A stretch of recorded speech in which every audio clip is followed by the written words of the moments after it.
A semana será marcada pela divulgação de 8 pesquisas na disputa à presidência da República.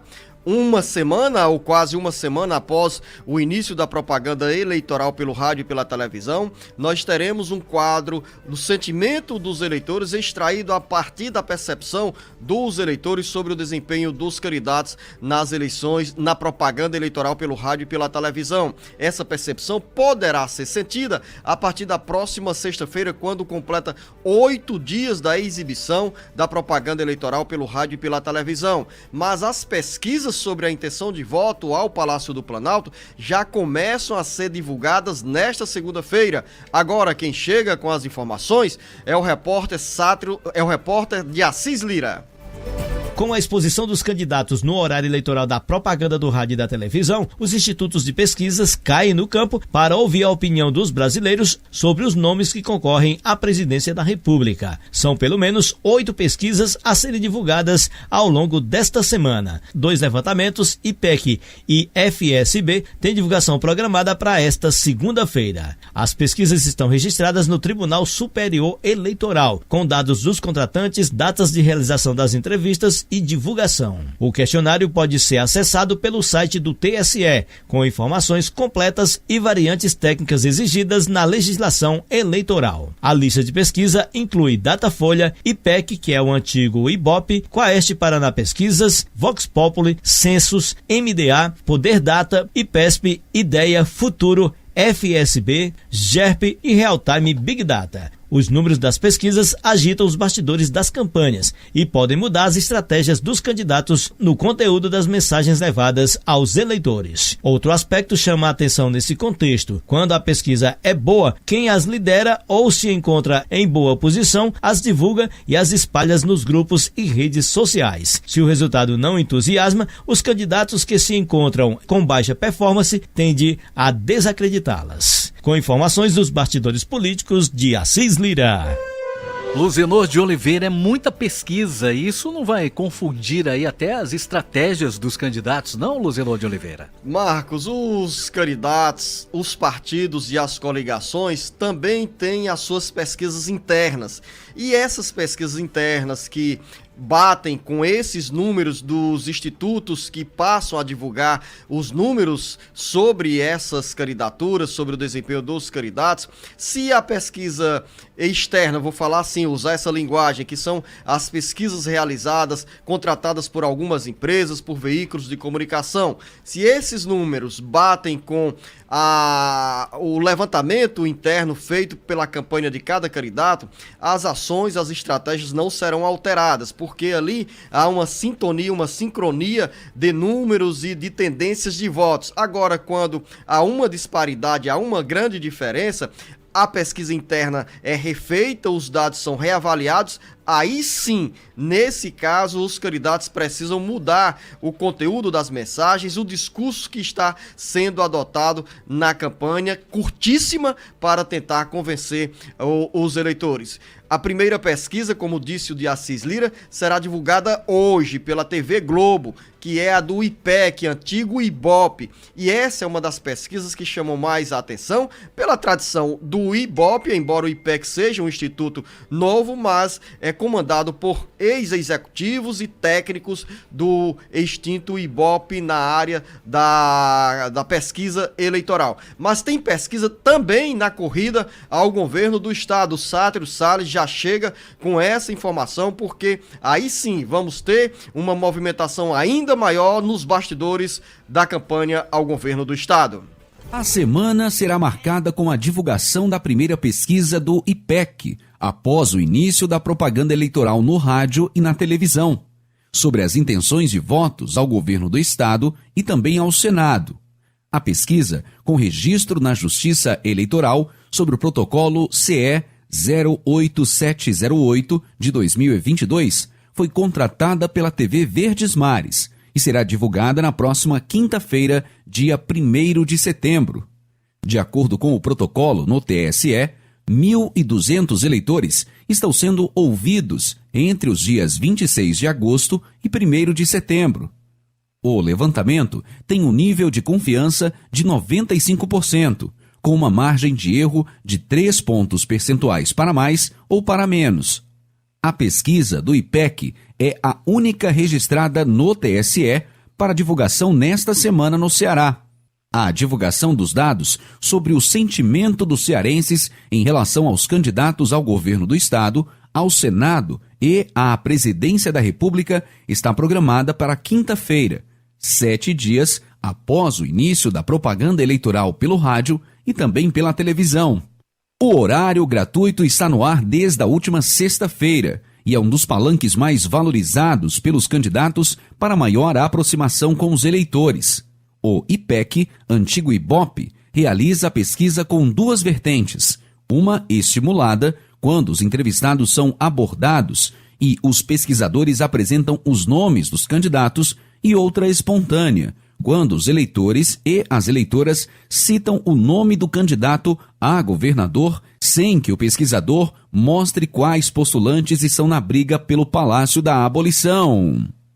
Com informações do Ceará agora, Sátiro Salles. Primeiro, o controle da ansiedade, Marcos Furlan, porque o Sátiro foi bem didático aí e explicativo sobre essa pesquisa do IPEC a ser divulgada na próxima quinta-feira, dia 1º de setembro. É a primeira pesquisa realizada pelo IPEC, antigo IBOPE, sobre a sucessão estadual após o início da propaganda eleitoral pelo rádio e pela televisão. E por que ansiedade, Marcos Furlan? Porque fica todo mundo inquieto, agoniado, querendo saber para onde estão indo os eleitores, ou se esses eleitores estão ficando ali na mesma situação ou continuam indiferentes. Depois chegam os números e aí essa ansiedade é ainda maior diante das especulações que começam a surgir nas primeiras horas do dia da divulgação da pesquisa, nesse caso na quinta-feira. Afinal, nós teremos a partir de quinta-feira apenas 28 dias, vai fazendo as contas comigo, viu, Marcos Furlan? Nós teremos dia 1º de setembro até o dia 2 de outubro, 31 dias para o primeiro turno e o tempo vai passando bem rapidinho, a corrida é ainda mais agitada e essa pesquisa poderá definir um novo cenário da disputa ao governo do estado. Temos aí os candidatos em ritmo acelerado, invadindo as cidades do interior do Ceará, com muita movimentação na região metropolitana de Fortaleza. O final de semana foi de movimento intenso, envolvendo os 3 principais candidatos ao governo do estado. E vamos ter também uma vinculação dos presidenciáveis aos candidatos ao governo do estado. O Carlos Alberto chega agora com essas informações sobre esse retrato, como tem sido o trabalho, a vinculação dos pretendentes ao Palácio da Abolição com os presidenciáveis dos partidos que fazem parte das coligações que dão sustentação às candidaturas ao governo do estado. Carlos Alberto. Os primeiros dias da propaganda no rádio e na televisão mostram que entre os 3 candidatos que disputam as 2 vagas no segundo turno da eleição ao governo do estado, apenas Elmano de Freitas, da coligação Ceará Cada Vez Mais Forte, assumiu a vinculação direta com o presidenciável Luiz Inácio Lula da Silva, que lidera a corrida ao Palácio do Planalto. Elmano, ao lado do candidato a senador Camilo Santana, vincula sua candidatura diretamente ao presidenciável Lula. Candidato da coligação União Brasil e PL, o capitão Wagner diz que, como a eleição estadual, não irá nacionalizar a corrida ao Palácio da Abolição. Os aliados trabalham, porém, o slogan Capitão Lá, Capitão Cá, referência a Wagner como candidato ao governo do estado e ao presidente Bolsonaro, que é filiado ao PL. A sigla dá sustentação à aliança liderada pela União Brasil, que tem o capitão Wagner na corrida à sucessão estadual. Já o ex-prefeito de Fortaleza, Roberto Cláudio, a exemplo do capitão Wagner, argumenta que, como a eleição é estadual, não envolverá o presidenciável Ciro Gomes na briga local. É provável que, se houver mudanças nas pesquisas da intenção de votos, capitão Wagner e Roberto Cláudio tendem a dar mais visibilidade aos presidenciáveis com os quais têm alianças. Com informações dos bastidores políticos, Carlos Alberto. Luzenor de Oliveira falando em pesquisa. Você acha que vai haver uma alteração considerável a partir da entrada do horário eleitoral da propaganda, que começou sexta, né?